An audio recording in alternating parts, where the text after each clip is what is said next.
Ben, pois moi bo día de novo. Estamos nesta rolda de prensa e comparecemos acompañadas de Xosé Quintáns, que é veciño de Figueiras, membro destacado, activista do asociacionismo veciñal, non só da parroquia de Figueiras, senón reivindicando sempre e facendo traballo a favor do rural de Compostela e dos seus dereitos. Facémolo porque imos presentar para unha proposición que imos defender no próximo pleno da corporación para que haxa unha nova regulación dos avais bancarios que se exixen nas parcelas onde non hai servizos básicos. Sabedes que nese caso, antes de dar a licenza, exíxese unha garantía do 100% do que son ese custo deses servizos básicos absolutamente imprescindíveis, dese traballo de urbanización previa, e que nós entendemos que en moitos casos cae en desproporcionalidade e en discriminacións. Que acontece? Que sempre falamos, en época de campaña, falamos de que é necesario axilizar as licenzas, de que é necesario facilitar as cousas ao conxunto da poboación, de que é necesario asentar poboación no rural. Ese é un dos compromisos tamén que se fan por parte de todos os grupos da corporación, e logo vemos que transcorrido o tempo, pasa o tempo, e parece que as ordenanzas teñen que ser sempre as mesmas, que non hai modificacións, que non se fai nada justamente para que iso se poida cumprir. E hai un dos problemas, son moitos, pero hai un dos problemas en que nós entendemos que as ordenanzas existentes nestes momentos en Santiago non están adecuadas ao momento actual, non están adecuadas a unha regulamentación que favoreza justamente que a xente se poida instalar no rural, tanto a nivel particular como para poñer un proxecto, como para poñer un negocio, para instalar calquer elemento que poida dinamizar económicamente o noso medio rural. En ese sentido, nós entendemos que hai que facer que a regulamentación que existe nestes momentos estea adecuada á nova legislación, á Lei 2/2016 do solo de Galiza, e que poida haber unha discriminación a respecto de en que tipo de solo se están facendo as obras, se en solo urbano ou en solos de núcleo rural. O que non pode facerse é, ao final, acabar pedindo uns avais que son excesivos moitas veces, e uns avais que acaban tendo que pagarse durante anos e anos e anos, porque o Concello non acaba poñendo eses servizos básicos. O Concello ten a obriga, marca-o así, determina-o así, o artigo 26.1 da Lei de Bases, que ten que poñer os servizos básicos, que ten que poñer esa iluminación, que ten que poñer saneamento, que ten que poñer suministración de auga.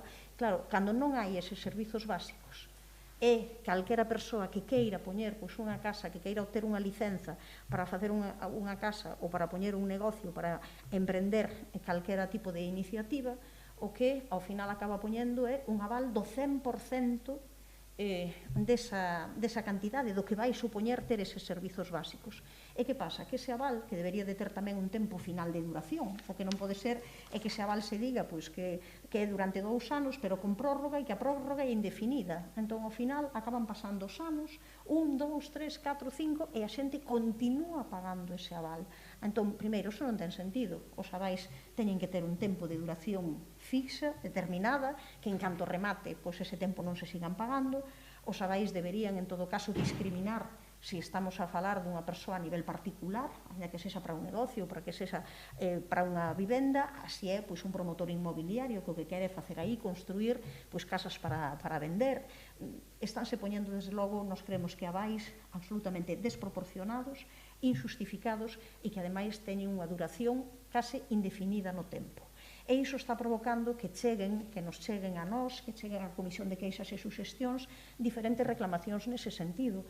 No sentido de que hai moitas persoas que di: eu non teño problema en conectarme á rede de saneamento cando esa rede de saneamento exista, pero o que non poden facer é que pasen os anos e mentres non existe, primeiro, nin me dan licenza, ou segundo, estou obrigada a pagar un aval durante un tempo absolutamente indefinido. É un aval que ao final o que fai é depositarse no banco e estar aí. Son diñeiros que están aí durante anos e anos. Entón, nós o que queremos, o que pretendemos é que este Concello que se modernice, xa que fala de modernidade, que revise as súas ordenanzas, que faga as modificacións oportunas para evitar xustamente a desproporcionalidade que nós entendemos que hai neses avais e a discriminación que se fan neses avais bancarios para obter licencias cun obxectivo. O obxectivo claro é que o rural sexa vivo, que no rural haxa asentamento de poboación e que ninguén deixe de poñer un negocio ou de facer unha casa ou de decidir ir vivir ao rural por xustamente a problemática que xera o propio Concello de Santiago ao ter unha regulamentación absolutamente obsoleta, unha regulamentación que non está acorde coas directrices, coa Lei do Solo de Galiza, é unha regulamentación que, finalmente, o único que fai é provocarlle problemas á poboación en vez de solucionar e axilizar e cumprir coas obrigas que a propia administración ten, xa digo, ese respecto de dotar dos servizos básicos ao conxunto da poboación. E simplemente, xa antes de darle a palabra a Xosé Quintáns, remato. Que acontece? Que moitas veces habería persoas particulares que lle gañarían ao Concello calquera sentenza. Gañaríanlle calquera sentenza onde lle reclamasen os danos e prexuizos porque xustamente non teñen eses servizos básicos. Que pasa? Que a xente non quere meterse en problemas judiciais, que eses problemas judiciais tardan anos en resolverse e que, mentres tanto, ti xa decides facer outra vida. Pero senón, o que pasaría é que se todo o mundo que se ve nestes problemas de non ter os servizos básicos demandase ao Concello, gañarían, porque o Concello, insisto, ten a obriga de garantir. E o único que teñen que facer as persoas, neste caso propietarias, é engancharse á rede. Unha cousa é engancharse á rede e outra cousa é que teñan ao final que moitas veces facer elas mesmas esas obras directas das que ten que encargarse o propio Concello. Outra cousa é que se lles obrigue a pagar eses avais, xa digo, desproporcionados e inxustos durante anos e anos sen verlle o final, sen verlle o punto final. E xa con esta cuestión, para que tamén explique como se ve iso desde o mundo rural e desde a sociedade do mundo do rural, pois deixo a palabra a Xosé. Bos días. A min pareceme non podo estar en máis acordo con Goretti do que acaba de decir, que o Concello debe distinguir, sobre todo, a un promotor particular que quere facer unha vivenda na súa parcela ou na zona onde vive, a un promotor que fai unhas vivendas para logo vendelas, porque o custo destes avales non é o mesmo soportalo unha familia que soportalo unha empresa que logo o divide entre o número de vivendas que vai a vender. Por outro lado, a min tamén me parece que o Concello debera distinguir, cando ten esta norma, xa el de por sí, o que é o promotor privado do que é o gran promotor da empresa pública. Ou, senón, que dáballe outra solución, que era instar a Xunta a que cambie a normativa para que non sexa de aplicación este gravamen para os pequenos promotores. E basicamente, nós na Ferusa, en todas as reunións que mantemos periódicamente, sempre estamos falando deste asunto. Efectivamente, en algunha ocasión estuvemos a punto de preparar algunha demanda e pasar polo xulgado, pero definitivamente isto non nos favorece nada estar no xulgado, nin siquera particularmente, nin como asociacións, nin como federacións.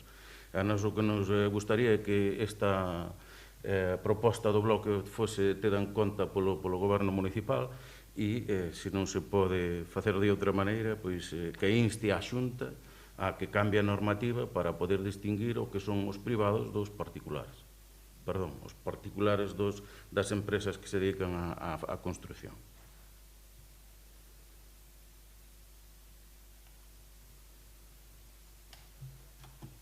Ben, non sei se hai algunha consulta ou algunha pregunta. O tema, aínda que é un tema complexo, xa digo, desde a nosa perspectiva, o fundamental é que o Concello se poña a traballar, que lle dé unha solución definitiva, que non ande con parches, e que se busque a maneira de solucionar que a xente poida asentarse tranquilamente no rural e que non estea dependendo de andar pagando obras que ás veces, xa digo, a nos chegannos cuestións de orzamentos que se lle poñen por parte justamente das empresas para poder facer o saneamento de 80.000 euros, 90.000 euros, o que significa uns avais ao final desproporcionados para moitísima xente que non pode sufragalos, cando, eu digo máis unha vez, insisto máis unha vez, a obriga de que justamente ese saneamento e eses servicios básicos estean é a obriga da administración municipal. soportar un aval de 90.000 euros, eso supón ao mes pagar un alquiler máis pola túa propia vivenda, aparte de ter que comprar a parcela, de facer o proxecto, de pagar o constructor. Se durante 2 anos ou máis de 2 anos tens que pagar un aval de 90.000 euros, eso supón, pois, soportar un alquiler máis, como se estuveras nun piso alquilado, e ao mesmo tempo tens que pagar a hipoteca da tua casa máis todos os gastos que ten ali.